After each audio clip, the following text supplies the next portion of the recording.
Halo, kembali bersama saya Rifan Tirta. Di sini saya akan melanjutkan video saya yang sebelumnya tentang menggunakan Quick Surface, di mana Quick Surface ini adalah software yang sangat dewa untuk melakukan reverse engineering. Di video saya yang sebelumnya saya baru menjelaskan bagaimana memulai atau menggunakan Quick Surface ini. Di sana saya hanya menjelaskan bagaimana dia menggerakkan benda meshnya, terus merotasi dan zoom in zoom outnya. Lalu yang terakhir kemarin saya juga menjelaskan bagaimana proses alignment. Karena kadang hasil scan kita itu tidak pada koordinat sistemnya dan bagaimana tampilan depan, belakang dan atasnya itu kadang masih sangat mengacau. Kemarin saya sudah jelaskan bagaimana proses alignmentnya. Saya menggunakan bentuk primitif sebagai alignment. Kemarin saya hanya menjelaskan secara sepintas saja karena kemarin saya ingin menunjukkan bagaimana alignmentnya. Nah, di video kali ini saya akan menjelaskan lebih detail daripada yang kemarin. Jadi di sini ada beberapa tool yang sebenarnya juga sudah saya jelaskan, tapi saya akan jelaskan lagi dari awal. Di sini ada Magic Wand. Jadi Magic Wand ini adalah dia membaca area yang kita pilih ini secara lebih menyeluruh. Nah, kita bisa besarkan. Jadi di sini ada bar yang kita bisa geser-geser derajatnya. Jadi dia bisa membesar, bisa mengecil. Lalu di sini ada freehand, dia semacam seperti brush. Nah, dia seperti brush, kita bisa atur. Terus di sini ada freehand selection, dia seperti ini. Nah, dia seperti bisa bergerak secara bebas, tapi dia tidak seperti brush. Nah, seperti ini. Lalu di sini ada selected by wet drawing line. Nah, dia kalau ini dia benar-benar seperti garis. Nah, dia seperti garis. Saya pilih. Nah, dia seperti garis. Nah, dia terpilih memilih area itu seperti garis. Terus di sini ada rectangle, dia memilih areanya berdasarkan bentuk rectangle. Terus di sini ada selected by drawing a circle, jadi dia bentukannya seperti bulat seperti ini. Nah, seperti ini. Terus ini ada tombol yang terakhir, ini hanyalah tombol select truth. Jadi kalau kita aktifkan seperti ini, misal saya menggunakan circle saja, bisa kita lihat di sini seperti ini. Nah, saya akan coba di sini. Kalau kita pilih seperti ini, kita lihat. Nah, di sini ada tembusannya. Jadi dia select through, dia menembus ke bagian area yang secara dia lurus bagian ini. Nah, dia tembus ke belakang. Jadi bisa kita nonaktifkan saja kalau misal kita tidak inginkan. Lalu bagaimana cara kita menghapus semua ini, karena ini kan dia masih sangat tidak jelas bagaimana area yang saya akan gunakan. Kita bisa menggunakan ini, ada namanya di select all selected triangle. Jadi kita bisa klik. Nah, dia bisa menghapus semua area yang sudah saya pilih tadi. Seperti itu. Lalu ketika saya menggerakkan ini tadi, sebenarnya ada alternatif lain cara membesarkan dan mengecilkannya, yaitu dengan cara tekan tombol kontrol, lalu kita bisa geser atau up down scroll yang ada di mouse. Ini saya menggunakan mouse. Nah, di sini kita bisa atur sesuai dengan keinginan kita. Nah, seperti itu. Jadi ada dua cara. Yang pertama yaitu langsung dari sini saja kita bisa geser-geser, atau menggunakan kontrol lalu kita putar scroll yang ada di mouse. Nah, kurang lebih seperti itu. Nah, selanjutnya saya akan jelaskan tools-tools yang ada di sini. Pertama adalah enlarge currently selected area. Jadi ini adalah untuk memperbesar area yang kita pilih tadi seperti ini. Nah, kalau kita klik dia akan memperbesar area yang terpilih. Nah, seperti ini.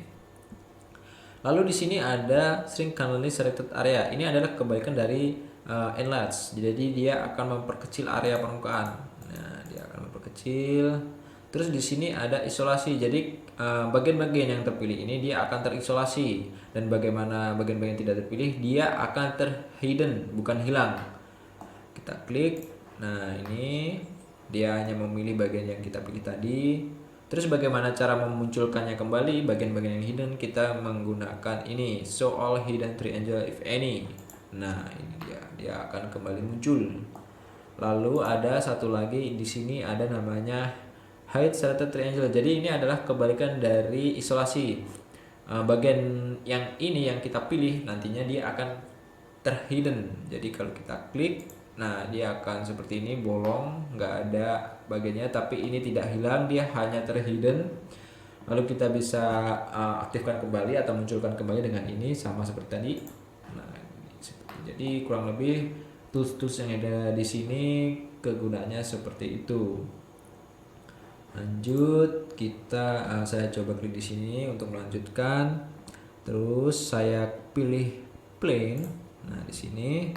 Nah, di sini ada constraint. Nah, di sini yang awalnya biasanya langsung terpilih not constraint. Tapi kita bisa sesuaikan, di sini ada paralel atau perpendikular sesuai dengan keinginan kita. Jadi di sini ada parallel to bottom. Jadi dia sesuai dengan bagian bawah. Kita klik, nah dia akan sesuai dengan bagian bawah, tidak sesuai dengan yang kita inginkan tadi, yang bagian biru ini. Lalu ada perpendikular, nah dia akan tegak lurus. Karena dia tegak lurus jadi dia seperti ini bentukannya. Kalau saya coba dengan yang bentuk lain, nah dia akan seperti ini, dia akan tegak lurus dengan area yang kita pilih. Lalu di sini ada auto constraint. Nah, dia akan menyesuaikan secara derajat. Di sini kita bisa atur sesuai derajat yang kita inginkan. Bebas mau kita 45 atau berapa. Tapi ini bentuknya dia karena paralel jadi bentuknya masih sama seperti ini. Biasanya saya tidak menggunakan ini karena saya langsung not constraint. Jadi ini memang benar-benar yang saya jadikan acuan untuk melakukan sketch untuk reverse engineering, tahapan reverse engineering berikutnya. Ini bisa kalian aktifkan atau mungkin jika kalian aktifkan bisa sesuaikan saja. Lalu di sini ada analyze. Jadi di sini ada menganalisa plane yang kita buat tadi dengan mesh yang ada. Jadi di sini dia warnanya hijau, dia masih pada tahapan toleransi. Dia tidak lebih dan tidak kurang dari 0,1 mili, dia warnanya hijau. Lalu kalau kita sudah rasa sudah pas dengan keinginan kita, langsung saja kita bisa pilih create di sini. Maka dia sudah membentuk sebuah plane di sini. Nah, jadi sudah bisa membuat plane. Kalau kita ingin melanjutkan membuat beberapa plane lagi, misal bagian sini, kita bisa langsung saja klik di sini. Magic band bisa saya perbesar. Nah, di sini kita langsung bisa memilih bentuk primitifnya. Karena dia bentuk primitifnya silinder, maka saya akan memilih ini. Nah, dia akan membentuk sebuah silinder seperti ini. Lalu ini sama, kita bisa sesuaikan juga. Lalu kita bisa analyze di sini bentukannya. Nah, di sini kan dia masih ada warna kuning dan merah ya. Ini kemungkinan memang dari bentuk hasil scan-nya atau mesh-nya. Dia kadang sudah mengalami deformasi atau mungkin cacat. Jadi bentuknya dia tidak bisa sesuai dengan hijau, warna hijau semua pada tahap toleransi semua. Karena mungkin ya tadi ada mungkin dia deformasi atau mungkin sudah rusak dan beberapa faktor lainnya. Tapi tidak apa-apa, ini karena sudah cukup dijadikan referensi dia sebagai sebuah bentuk primitif silinder di sini kita bisa lihat. Nah, lalu kita bisa create. Nah, sudah, lalu kita close. Di sini karena dia tadi membentuk beberapa bentuk primitif, kita bisa hilangkan atau sembunyikan dengan cara men-unchecknya di sini. Jadi dia tidak terlihat, tapi tidak terhapuskan juga bentuk-bentuk primitifnya.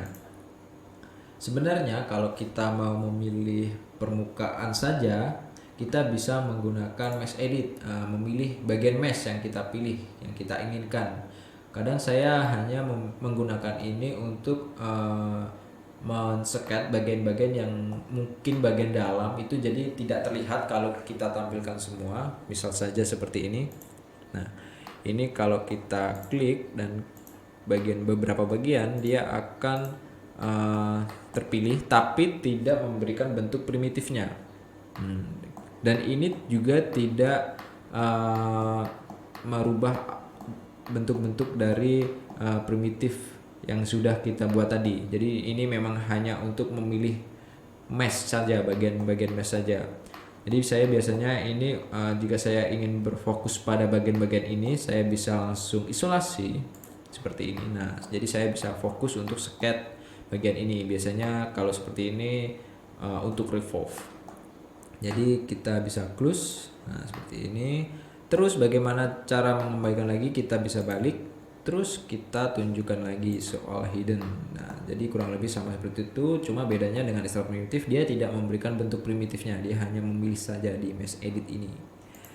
Jadi kurang lebih seperti itu penjelasan saya tentang extract primitif dan sedikit penjelasan tentang mesh edit juga, yang kurang lebih ini toolsnya juga sama.